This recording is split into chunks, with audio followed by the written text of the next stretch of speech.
विस्मृति से उबरें, अपना आपा सुदृढ़ बनाएं। लेखक श्री राम शर्मा आचार्य। ईश्वर विश्वास लगभग उतना ही महत्वपूर्ण है जितना आत्मविश्वास। आत्मविश्वास का अर्थ है अपनी उत्कृष्टता, क्षमता, प्रतिभा एवं सक्रियता की उपस्थिति पर भरोसा करना। जिन्हें अपने अंदर इन विभूतियों की झांकी नहीं होती, वे दीन दुर्बल बने रहते हैं और असफल असहायों की तरह जिंदगी गुजारते हैं। जिन्हें अपनी प्रतिभा और क्षमता पर विश्वास होता है, वे साहस भरे कदम बढ़ाते हैं और प्रगति की दिशा में द्रुत गति से अग्रसर होते चले जाते हैं। ईश्वर विश्वास आत्मविश्वास से भी ऊंची अंतःनिष्ठा है।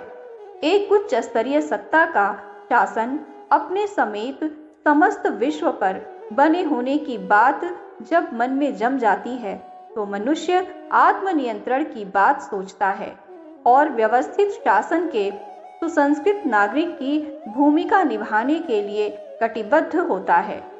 शासन की समाज की पकड़ से बच निकलने की संभावना देखकर ही आमतौर से उद्दंडता अपनाई जाती है और अनाचार के लिए हिम्मत पड़ती है। सजग शासन और उसका कठोर नियंत्रण होने की बात समझ में आ जाए तो फिर अवांछनीयताएं अपनाने के लिए हौसला ही नहीं होता, वरन सब कुछ शांतिपूर्वक चलता रहता है। मनुष्य की मनुष्यता अस्त व्यस्त होने से न केवल व्यक्तिगत हानि वरन समाज की शांति, सुव्यवस्था एवं प्रगति भी नष्ट हो जाती है। व्यक्तियों का समूह ही तो समाज है। लोग जिस स्तर के होंगे उसी स्तर का समाज बनेगा। समाज से व्यक्ति और व्यक्ति से समाज का संबंध उतना ही अविच्छिन्न है जितना वृक्ष का बीज से। दोनों अन्योन्याश्रित हैं।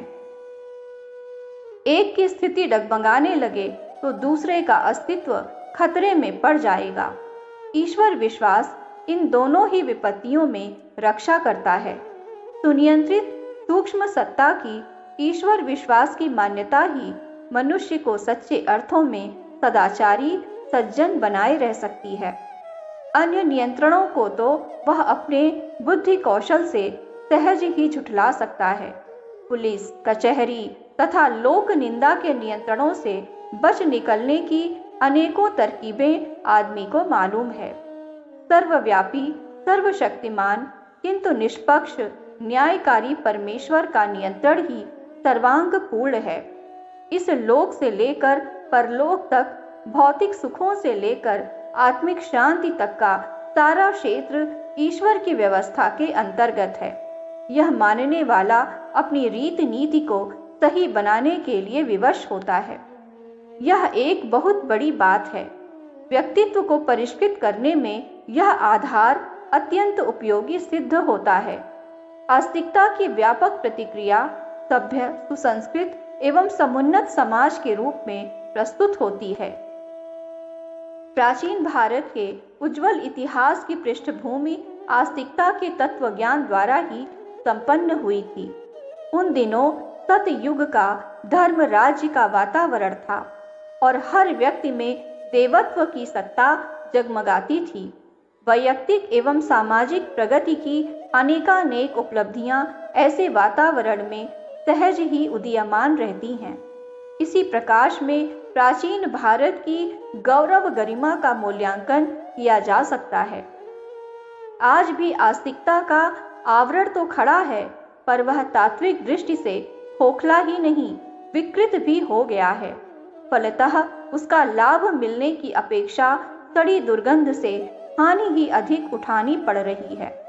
अब समझा जाने लगा है कि थोड़ी सी पूजा पत्री करके ईश्वर को वशवर्ती किया जा सकता है और उससे उचित अनुचित मनोकामनाएं बिना प्रयत्न पुरुषार्थ के सहज ही पूरी कराई जा सकती हैं। इस मान्यता ने लोगों को पूजा पत्री के विधि विधान, कर्मकांड अपनाने के लिए तो आकर्षित किया, पर साथ ही उसे पक्षपाती और अंधेर गर्दी बरतने वाला भी ठहरा दिया। पूजा से ही ईश्वर प्रसन्न हो सकता है, तो फिर उसका अनुग्रह प्राप्त करने के लिए कठोर कर्तव्यों का पालन कौन करे। आत्मनियंत्रण, व्यक्तित्व का परिष्कार, लोक मंगल के लिए त्याग, बलिदान, योग साधना एवं तपश्चर्या अपनाने की आस्तिक परंपरा सदा से चली आ रही थी। इसे भी तथाकथित भक्ति भावना ने उखाड़ फेंका। जब गंगा स्नान, तीर्थ दर्शन जैसे सुलभ कर्मकांड पाप के दंड प्रतिफल से छुटकारा दिला सकते हैं, तो फिर पाप की खुली छूट का द्वार खुल गया। शासन और समाज की आंखों में धूल झोंकने की प्रवृत्ता लोगों ने पहले ही प्राप्त कर ली थी। एक ईश्वरीय नियंत्रण की कठोर कर्मफल की मान्यता ही चरित्र निष्ठा को बनाए रह सकती थी। वह आधार भी टूट गया तो समझना चाहिए उच्छृंखलता के लिए पूरी तरह छूट मिल गई। आज की विकृत आस्तिकता अपने मूल प्रयोजन में भटक ही नहीं गई, वरन ठीक प्रतिकूल दिशा में चल पड़ी है। ऐसी दशा में तथाकथित भक्त लोगों को अपेक्षाकृत अधिक दंभी, दुराचारी एवं अकर्मण्य पाया जाता है, तो इसमें आश्चर्य की कोई बात नहीं। यह भ्रष्ट तत्व दर्शन का प्रतिफल है, जिसने कर्म दुष्कर्म के साथ ईश्वरीय अनुग्रह विग्रह की पतंग काट दी और कर्मकांड के जादू की छड़ी से ईश्वर को उल्लू बनाकर उससे चाहे जो उचित अनुचित करा लेने की बात भोली जनता के मन में बिठा दी। वस्तुतः यह आस्तिकता के साथ बलात्कार व्याभिचार ही हुआ है और उसकी उपयोगिता नष्ट करके अनिष्टकारी मूढ़ मान्यताएं प्रतिष्ठापित कर दी गई हैं। इसका दुष्परिणाम भी सामने है। अन्य क्षेत्रों की अपेक्षा आस्तिकता के क्षेत्र में भ्रष्टता एवं दरिद्रता का बोलबाला अधिक है। तदनुसार वे अधिक मात्रा में दुखी रहते और दुखी होते देखे जा सकते हैं। भ्रष्ट रीति नीति किसी भी क्षेत्र में अपनाई जाए विपत्ति उत्पन्न करेगी। आस्तिकता का क्षेत्र भी इसका अपवाद नहीं हो सकता था। अस्तु वर्तमान धर्म विडंबना के आधार पर विशुद्ध तत्व दर्शन की उपेक्षा नहीं की जा सकती।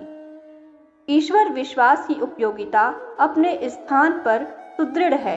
यदि उसका मूल स्वरूप बनाए रखा जाए तो निश्चित रूप से व्यक्ति और समाज को अधिकाधिक परिष्कृत सुसंपन्न बनाने का महान लाभ मिलता रह सकता है। ईश्वरत्व मानव जीवन का परम लक्ष्य माना गया है। आत्मा को परमात्मा, अणु को विभु, लघु को महान, पुरुष को पुरुषोत्तम, नर को नारायण बनाने के लिए ही ब्रह्म विद्या का सृजन हुआ है। उसकी चिंतन प्रक्रिया एवं कर्म व्यवस्था के दोनों पक्ष मनुष्य को अधिकाधिक उदात्त एवं परिष्कृत बनने की प्रेरणा देते हैं। ईश्वर की प्राप्ति अर्थात ईश्वर जैसी सुविकसित मन स्थिति। ईश्वर व्यापक है, हमारी अंतरात्मा का स्तर भी यही होना चाहिए। सब में अपने को और अपने में सबको देखा जाए, यही आत्म विकास है। इस मान्यता का व्यवहार रूप इसी प्रकार बनता है कि अपनी आत्मीयता का सर्वजनीन प्राणी मात्र में विस्तार हो। दूसरों के दुखों में अपने कष्ट जैसी संवेदना अनुभव हो और उन्हें बटाने के लिए आतुरता उमगे तो समझना चाहिए कि आत्म विस्तार हो चला।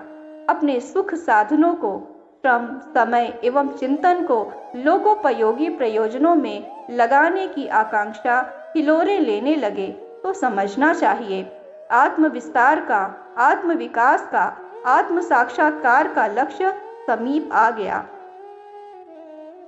साकार ईश्वर दर्शन विराट विश्व के विराट ब्रह्म के रूप में ही हो सकता है।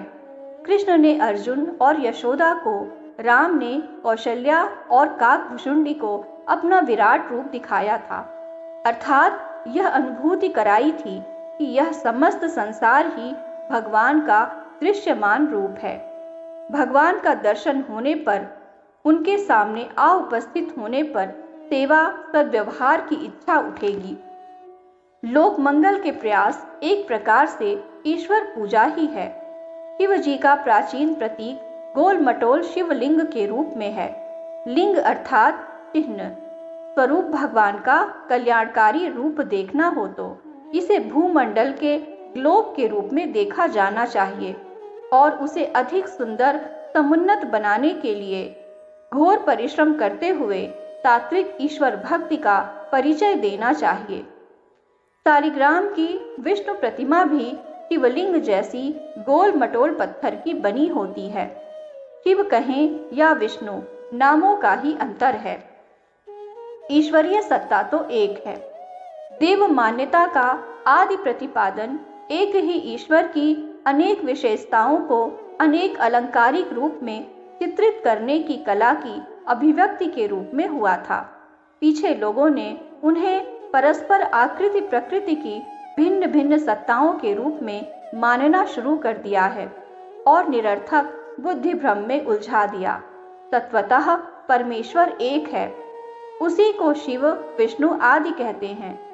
साकार उपासकों ने उसकी आदि प्रतिमा गोल मटोल शिवलिंग या शालिग्राम के रूप में इसीलिए की थी कि इसे विराट ब्रह्म माना जाए और हर जड़ चेतन के साथ सद्व्यवहार की रीति नीति अपनाते हुए अपने चिंतन तथा कर्तृत्व को अधिकाधिक उदात्त बनाया जाए।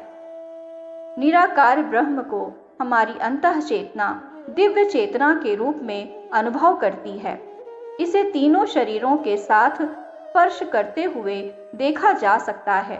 स्थूल, सूक्ष्म और कारण शरीरों में से प्रत्येक के साथ दिव्य संवेदनाओं के रूप में ईश्वर की झांकी कभी भी की जा सकती है, कोई भी कर सकता है। स्थूल शरीर काया से सत्कर्मों के रूप में, सूक्ष्म शरीर चिंतन से सद्विचारों के रूप में और कारण शरीर अंतःनिष्ठा से सद्भावनाओं के रूप में ईश्वर का दर्शन स्पर्श किया जा सकता है। ईश्वर दर्शन के नाम पर देवी देवताओं या अवतारों की छाया प्रतिमाओं को देख सकने की ताक में लोग लगे रहते हैं और स्वप्न में अथवा अर्धतंत्रित अवस्था में उस तरह की कोई झांकी मिल जाती है तो फूले नहीं समाते। यह आत्म प्रवंचना सर्वथा निरर्थक है। ईश्वर का कोई रूप नहीं, सर्वव्यापी ईश्वर जैसी दिव्य सत्ताएं आकृतिधारी नहीं हो सकती।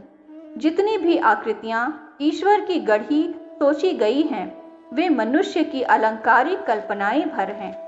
प्रतिमा पूजन का विज्ञान तो इसी प्रकार खड़ा किया है, जैसे छोटे बालकों को वर्णमाला सिखाते समय क कबूतर, ख खरगोश, ग गाय, घ घड़ा आदि पढ़ाकर बाल बोध कराया जाता है। ईश्वर की अनेकानेक विशेषताओं के प्रतीक प्रतिबिंब ही देवी देवताओं के रूप में तत्वदर्शियों ने प्रस्तुत किए हैं। इनका उपयोग अपनी अंतः चेतना को प्रशिक्षित करने के लिए किया जा सकता है। श्रद्धा भक्ति बढ़ाने का अभ्यास इनके सहारे हो सकता है। ईश्वरीय सानिध्य की आकांक्षा को देव दर्शन के सहारे उभारा जा सकता है। मनोनिग्रह की दृष्टि से भी उसका उपयोग है।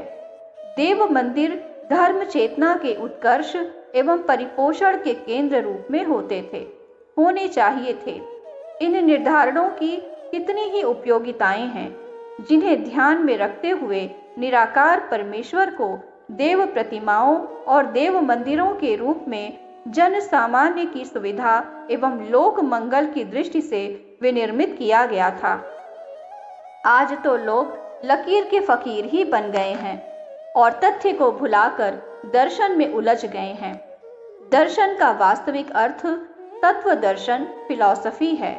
लोगों ने उसका उथला अर्थ देखना भर कर लिया है। मूर्तियों को, महात्माओं को देखने भर से पुण्य का मिलना मान लिया जाता है, जबकि चर्म चक्षुओं द्वारा देखना मात्र जानकारी बढ़ाने भर का प्रयोजन पूरा कर सकता है। इसी जंजाल में उलझे हुए व्यक्ति तथा कथित इष्ट देवों के दर्शन मिलने को आत्म साक्षात्कार की संज्ञा देते हैं। स्वप्न लोक की उड़ानों में कुछ सफलता मिली तो प्रसन्न होते हैं, अन्यथा अपनी भक्ति को असफल मानते हैं। इन पिछड़ी मान्यताओं को अवास्तविक और दयनीय ही ठहराया जा सकता है। ईश्वर दर्शन आत्म साक्षात्कार के रूप में ही हो सकता है। आत्म साक्षात्कार का अर्थ है आत्मा को ईश्वरीय सत्ता के प्रतीक प्रतिनिधि के रूप में विस्तृत और परिष्कृत देखना, उसे कषाय कल्मश से छुड़ाने और अपनी मूल स्थिति तक पहुंचाने की दृष्टि से जो भावनात्मक एवं क्रियात्मक विधि विधान हैं, उन्हें ही साधना कहते हैं। साधना सही हो तो तथ्यपूर्ण लक्ष्य के प्राप्त होने की सुनिश्चित संभावना है। जीवन की समूची विधि व्यवस्था को उच्च स्तरीय बनाने वाली जीवन साधना हमें आत्मदेव का साक्षात्कार कराती है और उनके अजस्त्र अनुग्रह से चमत्कारी अनुदान से भरा पूरा बना देती है। सिद्धि इसी को कहते हैं। कर्म फल प्रायः तुरंत नहीं मिलता। आहार विहार के शरीर स्पर्शी क्रियाकृत्य ही तात्कालिक अनुभूतियां प्रस्तुत करते हैं। शेष सभी कर्म अपना प्रतिफल उत्पन्न करने में थोड़ा विलंब लगा लेते हैं। माली का बगीचा, किसान का खेत, विद्यार्थी का अध्ययन, परिशिष्ट आकांक्षा का व्यायाम, उद्योगी का व्यापार आरंभ से ही फल नहीं देते, उसमें समय लग जाता है। दूरदर्शी इसे सृष्टि का विधान समझकर धैर्य रखते और उपयुक्त समय आने की प्रतीक्षा करते हैं, पर बाल बुद्धि के लोग इस विलंब को सहन नहीं कर पाते और अधीर होकर अनुपयुक्त सोचने लगते हैं। विशेषतया कर्मफल तत्काल न मिलने की स्थिति में ऐसी ही हैरानी होती है। बहुधा सत्कर्मों का तत्काल प्रतिफल मिलने में नहीं आता और प्रारब्धवश वे कष्ट भुगतने की स्थिति में ही पड़े रहते हैं। ऐसी दशा में यह भ्रम होता है कि प्रस्तुत कष्ट सत्कर्मों का ही दुष्परिणाम है। इसी प्रकार कई दुष्कर्म करने वाले सुखी, संपन्न एवं सफल पाए जाते हैं। इस स्थिति में भी भ्रम होता है कि कल युग में दुष्कर्मों का फल सुख के रूप में और सत्कर्मों का फल दुख के रूप में होता है। इसलिए उपासना, साधना आदि सत्कर्मों से दूर रहकर अनीति की रीति अपनाए रहना ही ठीक है।